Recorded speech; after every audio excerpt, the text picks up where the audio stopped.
On this edition of Alberta Dugout Stories, the podcast, 3 of 4 major Baseball Canada Women's Team awards go to athletes from our province. We chat with 2 of the winners.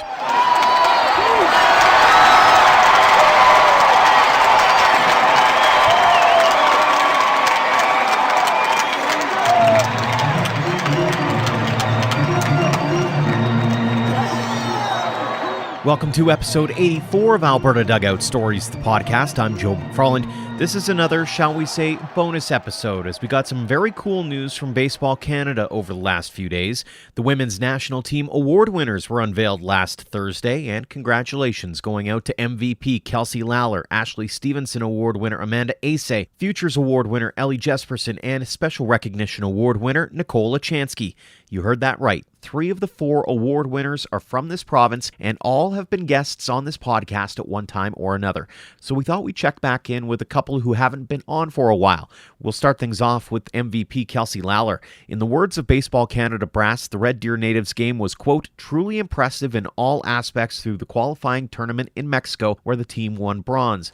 She hit .563 with 8 runs and 9 hits, including a home run. She was having a beast of a spring playing softball with Boise State, hitting .278 with 3 home runs and 10 RBIs in 15 games. She's back in Alberta now, and we talked about a wide range of things over the weekend. Kelsey, welcome back to the podcast. Thank you. Thanks for having me. So Kelsey Lalor, MVP. How does that sound? I mean, I guess that's always a title that you loved having attached to your name, but it's obviously a really good feeling. It's really cool, and Baseball Canada had the opportunity to recognize a couple of the players from last year's team, and it's always nice when your name is involved. So, were you surprised at all? Yeah, I was actually. I mean, I had a good tournament, but I also had a couple teammates that had some very, very good tournaments as well. Like Amanda Asay, she got one of the other awards. Ellie also had a good tournament, and then a couple of the other girls, Claire, Stacy. So yeah, we had a good bunch last year. What did it mean to you to be recognized as the MVP for that team? It's definitely it's a really cool feeling to know that the work that you've put in for multiple years is showing up in the results, I guess. Sometimes when you're just working every day, you can see the results and other people can, and you know that you're going in the right direction, but to have it show up in a game is a really cool feeling. So from your standpoint, as you look back on Mexico, what were you most proud of, either from a team perspective or a personal standpoint? From a team perspective, we were definitely really young. We had a couple of veterans who decided to retire this past year, so we were without some big names on our team. And we had a really young group with a lot of new faces who had never been to an international competition before. And I mean, at the end of the day, when you look at it, you're just playing a game of baseball, but it's a little different when you're playing, it says Mexico across their chest or USA. So I thought we did a pretty good job of handling ourselves, despite being so inexperienced, and I'm really excited for the future of this team and where we have the opportunity to go. Looking at the award winners, 3 out of the 4 are from this province. How cool was that from your standpoint? Mm-hmm. I mean, that was amazing. It's really sweet, especially when people that you play with also get recognized. I mean, Lucha's done so much for Team Alberta and for girls baseball in our province, and it's incredible that she's recognized by Baseball Canada. She's been there almost from the beginning, I think, and for her to get recognized like that is incredible. She put in so much time and effort and work, and she's really a role model for me and just a great teammate and a great baseball player. And then Ellie, I mean, she's such an exciting player. I love watching with her. I love watching her, and I love getting to play with her, and I'm so excited for what the future holds for her. She's just getting started, and she already had such a great tournament, so there's no limit for her. Do you get the feeling here in this province that big things are still to come here?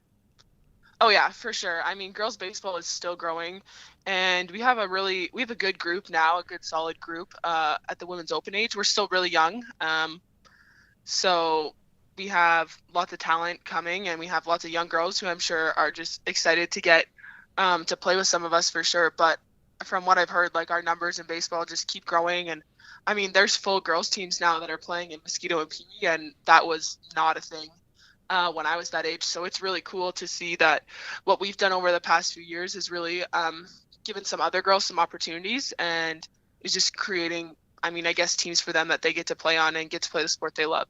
Let's shift over to Boise State now. And how has that shift been from Saskatchewan over to Boise? Um, Going to Boise State was definitely the right decision for me. I love where I'm at right now, and I absolutely love what I get to do. And I mean, Saskatchewan was the same thing. It was really good for me to go there, and I learned so much about myself as an athlete and a person, and I learned so much about the game of basketball there. And I've been really lucky that some of the things I learned that weren't the physical skills and technical skills of basketball, I've really been able to transfer them over to my game at Boise State, and I think I'm a better player because of it. And I think some of so what happened to me, like what I learned at Saskatchewan has now made me more mature as an athlete, which has been very good for my development. But yeah, my first couple semesters at Boise State were incredible. I love my coaches, and my teammates are amazing, and I'm just in a really good environment for me to grow and develop as an athlete. And you were having yourself a pretty good season at Boise. Were you happy with how your game was progressing on the field as well? Yeah, I mean, obviously, my first weekend was pretty tough, and then other than that, I felt like I kind of started to get the hang of it. And I mean, you're always learning. There's always new things that come up, and I'm like, oh man, like, we saw a couple rise balls, a couple really good drop balls. Just I saw some pitching that I hadn't seen before. Mm-hmm.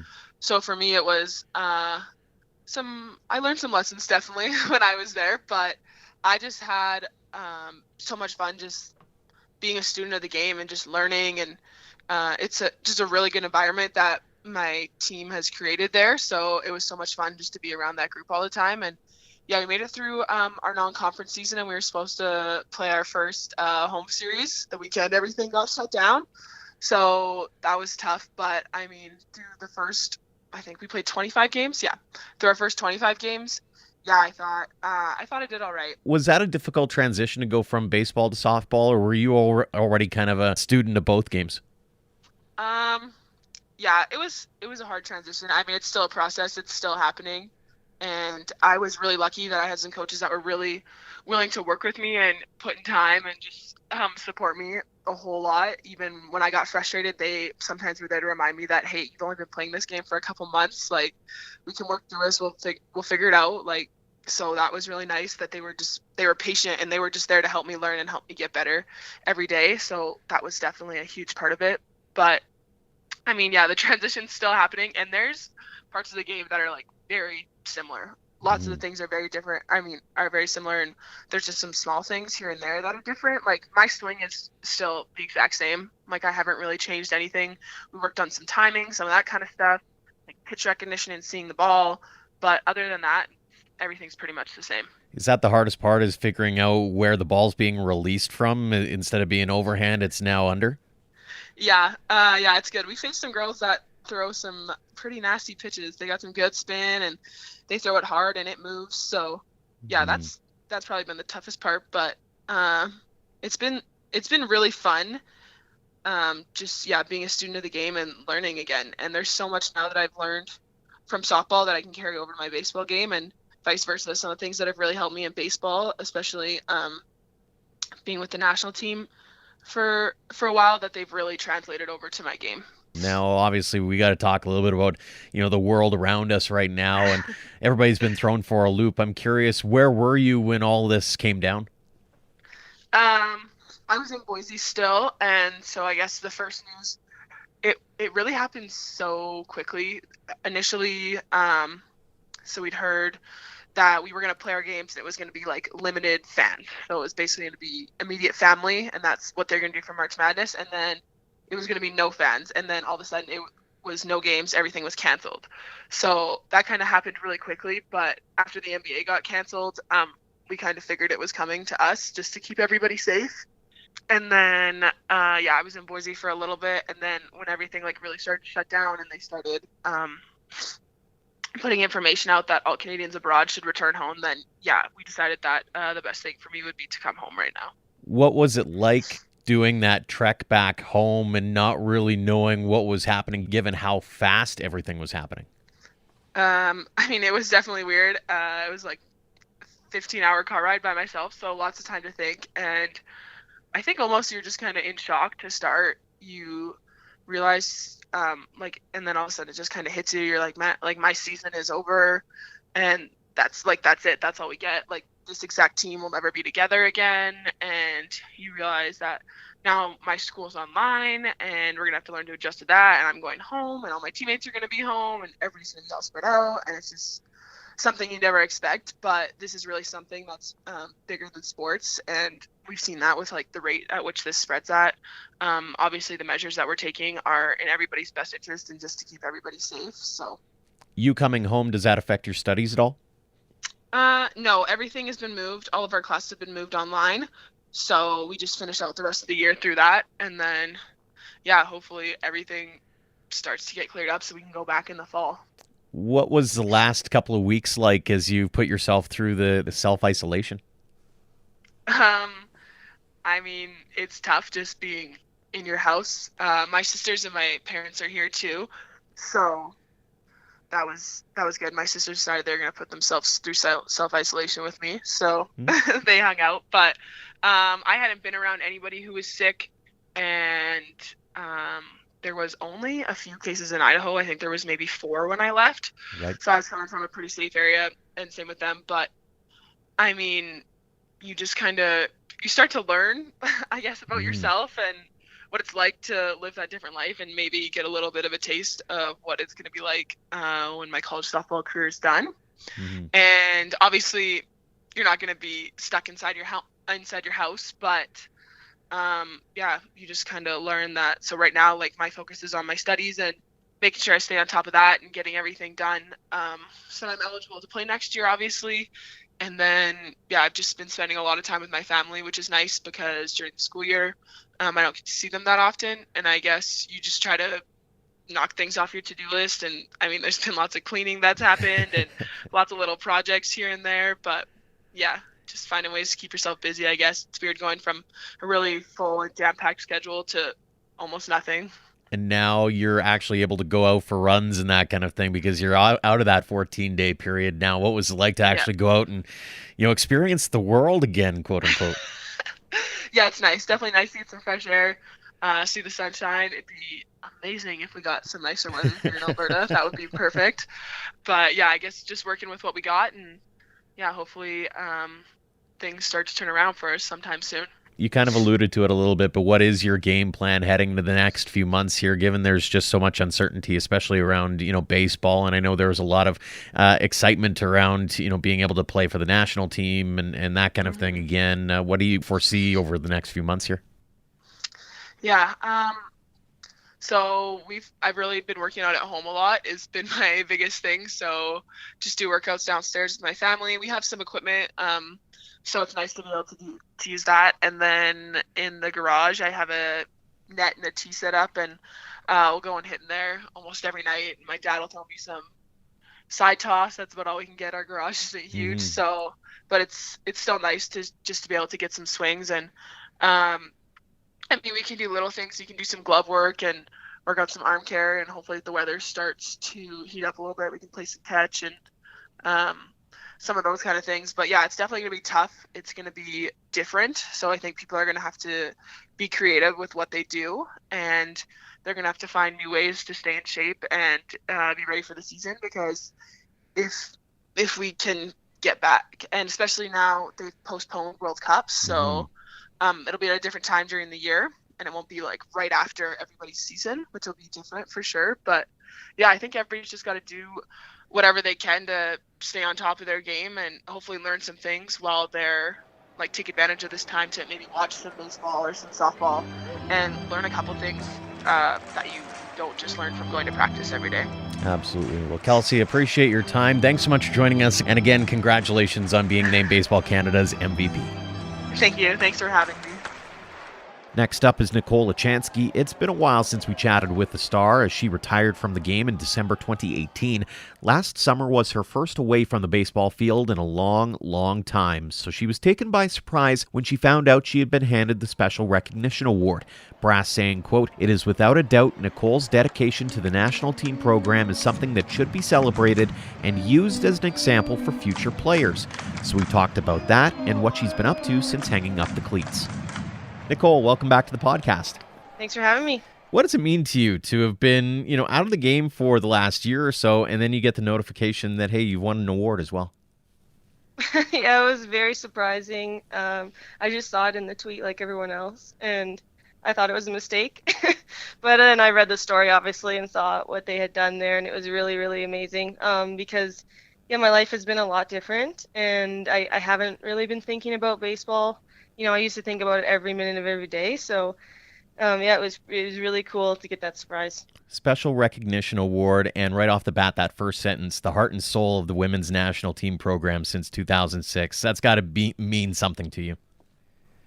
Yeah, I mean, it is, because you don't really do your career to get accolades, and you don't really do it for like what other people think of you. So to see that people saw my career in that way was really special. And I don't know if like generally people know this, but we don't really have any sort of framework for anything like that with the women's national team. We don't have a Hall of Fame. We don't retire numbers.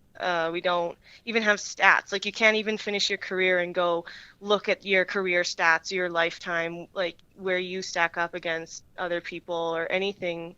So to me, I'm seeing, that the only two other people who've ever gotten that award are Kate Soda and Ash Stevenson. So they're obviously like giant legacies in this program. So to be put in the same category as them, to me, is like, I said it on social media and I'll say it again, like, I'm taking that as like the old woman Hall of Fame.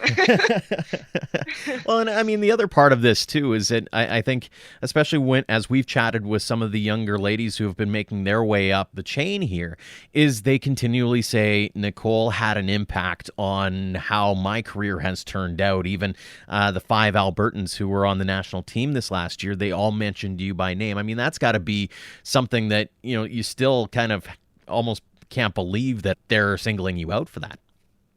Yeah, it's so funny because I see them as friends and teammates, not as fans or anything. So I guess some of the younger girls I never actually played with, but it's really cool because I didn't go out to be some big thing or to make it my mission to be this huge leader for them or anything. And just to see that in a small way that they somehow were driven to do more because of what I was doing is really rewarding, because I'm not really like a shout at everyone, bring everyone in for a big speech kind of leader. So just to do the best that I could do and then have them look at that and say, that's what I should be doing that too, is basically the best thing I could have hoped for. Pretty cool as well to see that out of the 4 names mentioned, 3 happen to be from this province, and you're one of them. Talk a little bit about that standpoint of seeing the game in this province being recognized the way it has been. Yeah, that was crazy. I noticed that instantly, the Alberta content. And it's, I listened to the podcast you did a while ago with Chris James and Barb Northcott, and they really said something that stuck out to me, is that we've always had consistent talent in this province. I don't know if there's a year since I made the national team. I don't think I've been the only Albertan on the team. I might be wrong, but I don't think there's been a single year that I was the only Albertan on the national team. We've always had a little crew. But like they said in the podcast, there's really like kind of a turning of a tide right now. And yeah, like I'm gone, but the girls that are there are really stepping into their spots. Like Kelsey Lalor has always been really good, but now she's sticking out as, the MVP, one of the best. And so there's girls coming under her who are consistently getting playing time, consistently doing well, the Madison Willens and the Caitlin Rosses and et cetera. And like the girls that haven't even made it yet, but are cracking that top 30 tryout roster. And we have a swelling of talent, and to see that recognized in like 75% of the award winners was really cool.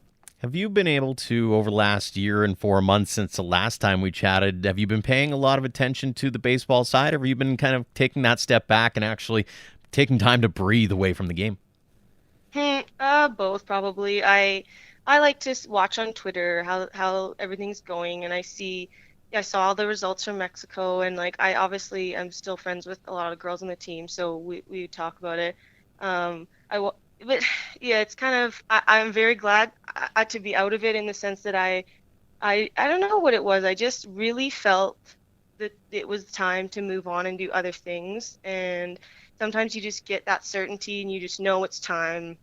And I've been doing lots of stuff that I've always wanted to do but couldn't because baseball is the summer sport and all my other hobbies are like outdoor things in the summer. So, Hmm.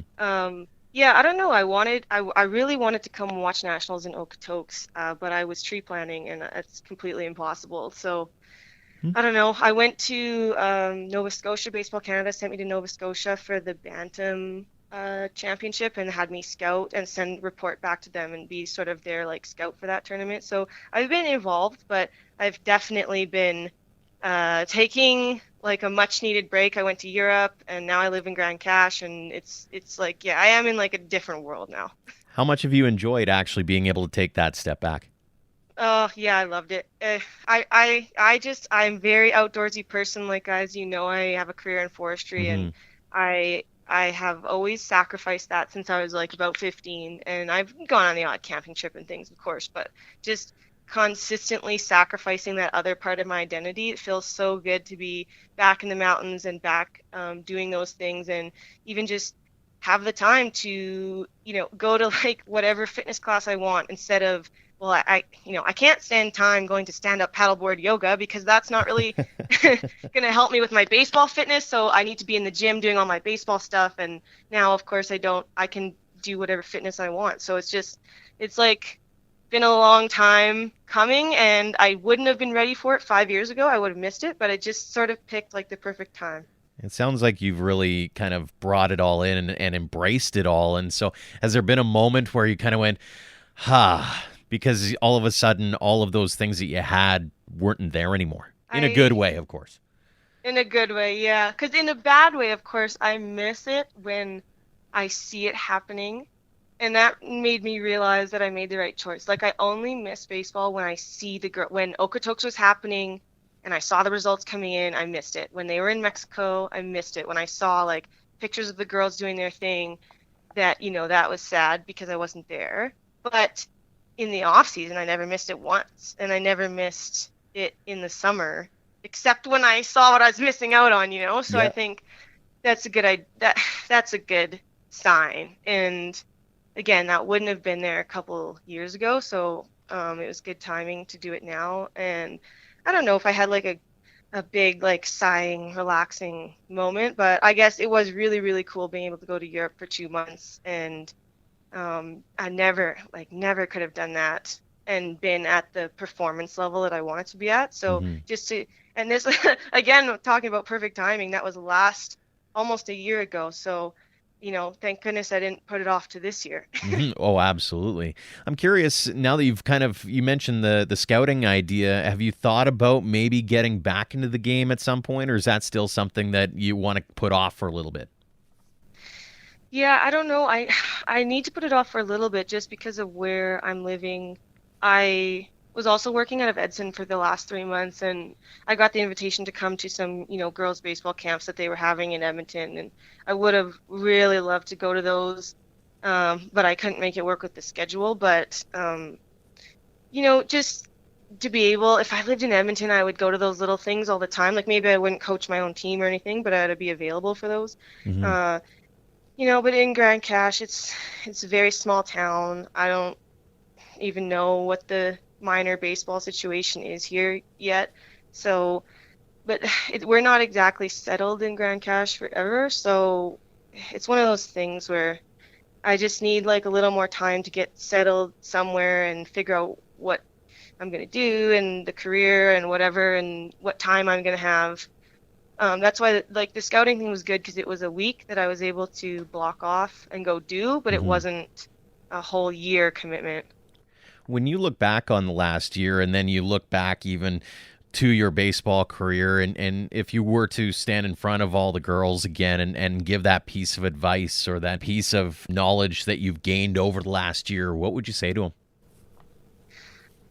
I would say that you, by the time you're 15, 16, you need to decide what you want out of baseball, because I have seen it far too many times.